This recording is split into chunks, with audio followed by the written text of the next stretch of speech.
The upstream petroleum industry prepares for oil spill response in all types of conditions, including those found during winter months. Although a response to a winter spill on a river or lake presents unique challenges, an ice cover does offer some advantages over a response in open water, such as an ice cover can slow the current speed and subsequent downstream migration of oil as it tends to calm waves and turbulence. Typically, there is an absence of migratory birds, which can be a serious issue in the open water season. Freezing can lock oil inside of its layers and can be recovered and managed. An oil spill migrating downstream in a river with an ice sheet will generally follow the current, with some accumulations becoming trapped in ice depressions, rough areas, or in back eddies. Oil trapped under the ice in a lake is not as susceptible to movement by currents and will spread out laterally, and like a river, if it finds an opening in the ice, it will surface. Snow and ice are susceptible to absorbing oil, and in some cases, the contaminated material will need to be removed for eventual oil-water separation. The response tactic strategy on a lake or river with an ice sheet is to create an opening or slot in the ice sheet where the oil surfaces and is recovered if safe to do so, or dispose of the spilled product through in-situ burning. Once a spill is discovered and the emergency response plan is activated, the spill is reported and equipment and manpower are identified and dispatched, with the typical steps taken as: identify the equipment deployment site location, develop an ice safety plan that includes the hazard assessment, safety controls, site safety plan, and outlines the containment and recovery strategy. Assess the ice weight bearing capacity, current speed, and current movement pattern. Clear the area of snow and mark the location of the ice slots.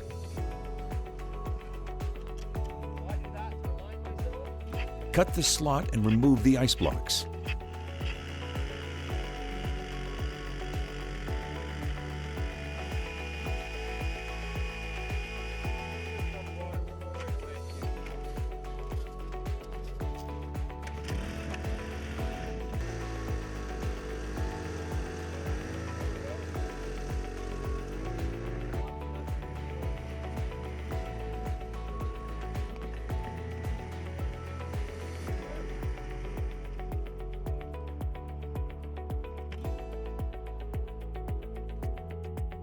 Recover oil that migrates into the slots.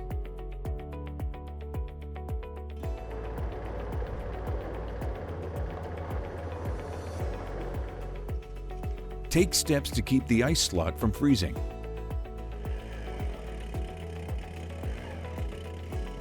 Remove contaminated ice and snow. Search for accumulations upstream of the slots to the source point of the spill. Spills to water bodies under an ice sheet can present multiple challenges. It is important to ensure a deployment site that will provide enough space for the equipment and crews needed to effectively and safely contain and recover the product. Bear in mind that your equipment needs may change depending on the weight-bearing capacity of the ice that must be monitored on an ongoing basis, so available space will need to be as flexible as possible. Record information that can be referenced through the response to keep responders and surrounding stakeholders safe. Personal protective equipment needs to be adequate for working from airboats, conducting ice rescue, and for containment and recovery site preparation and operations. Ensure that all members understand the objectives of each task. Write them out and discuss them in a safety briefing. Ensure that each person understands their role, specific hazards to the work they will be doing, and who their supervisor is. Indicate on the ice safety plan once each crew has been briefed. Record the results of your ice evaluation and proposed strategy. The ice assessment is conducted by a crew in an airboat or a two-man crew harnessed and secured by rope and manned by the safety and rescue team on shore. Ice rescue measures such as reaching poles or ladders, throw bags, and manned sleds will be in place and deployed by the safety and rescue team should the ice assessment crew fall through the ice.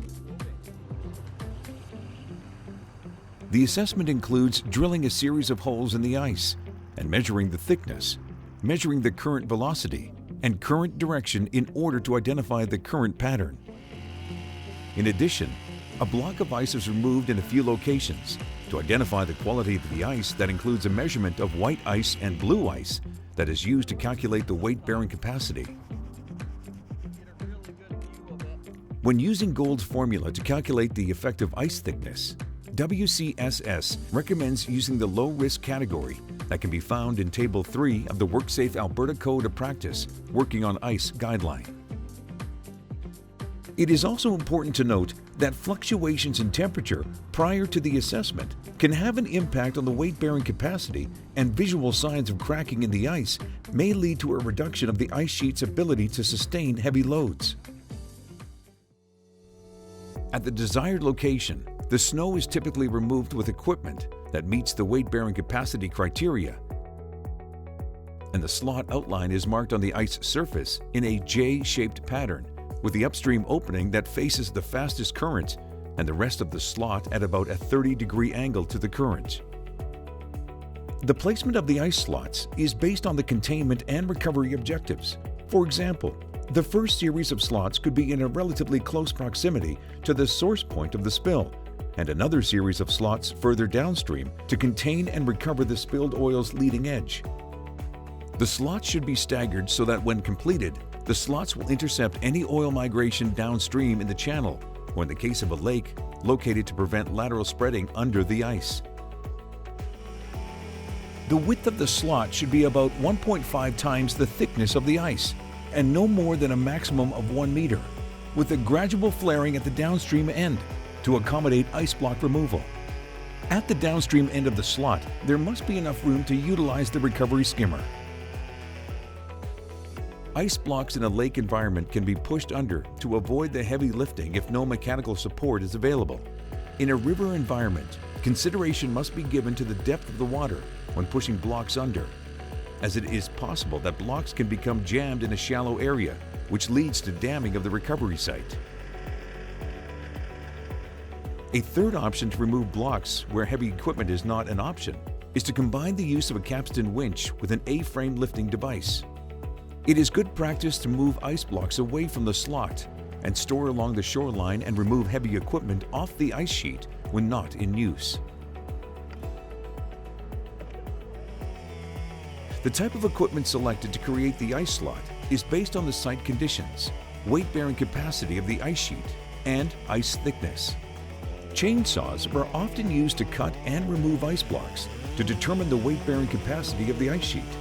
They can be used by certified chainsaw operators or by operations staff using a saw in a chainsaw carriage. Chainsaws can be used to cut the ice slot, provided the ice thickness does not exceed the length of the blade. Wcss saw blades are angled within the cage so that the block is wider at the top than at the bottom for an easier retrieval. Excavating equipment is used to dig a trench or opening in the ice when the excavator can operate from the shoreline or when the weight-bearing capacity is adequate to support the excavator. If a rubber-tired hoe is used, it should be equipped with a frost bucket and ice cleats on its stabilizer pads. There are several options that can be used to recover the oil that is contained in the slot, including drum skimmers, disc skimmers, vacuum trucks, or portable vac units.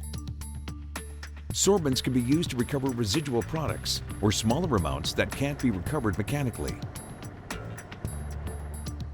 In some cases, in situ burning may present itself as the most viable option where there is a concern for the safety of responders and when conditions are favorable and a burn plan has been approved by the regulator and landowner. Refer to the Wcss Oil Spill Contingency Manual for how to build a detailed plan and ensure all factors are being considered. Dimensional lumber like plywood or boom may be placed in slots at the outer perimeter of the spill to provide additional containment and to prevent oil from migrating laterally. Responders use screening material or shovels with drilled holes to remove the ice buildup from the slots and cover it at night to prevent freezing over. It is critical that the slots are fenced off and appropriate lighting is installed to warn people and wildlife that the area is not accessible.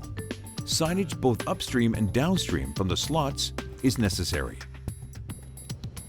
Wcss has 3 winter response units that can be utilized in the event of a spill to a water body with ice cover. They are located in Grand Prairie, Atchison, and in Lloydminster. Wcss member companies are encouraged to find as many opportunities as possible to work with equipment available to them prior to the spill. Ensure that yours is a member in good standing and sign an equipment lease agreement before you plan any training with the equipment.